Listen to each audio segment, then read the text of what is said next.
Ndodakazi yakho ayivisile. Hey, yakho sidrama izolo.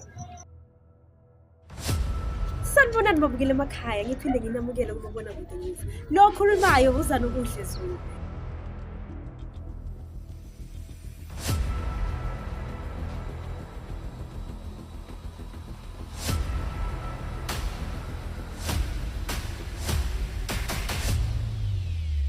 Iyalwela mntana. Nahlala uthabile njalo. Phaphama mntana, phaphama mntana. Ungavela nge shy. Angazi ukuthi yini inkinga yami kangaka.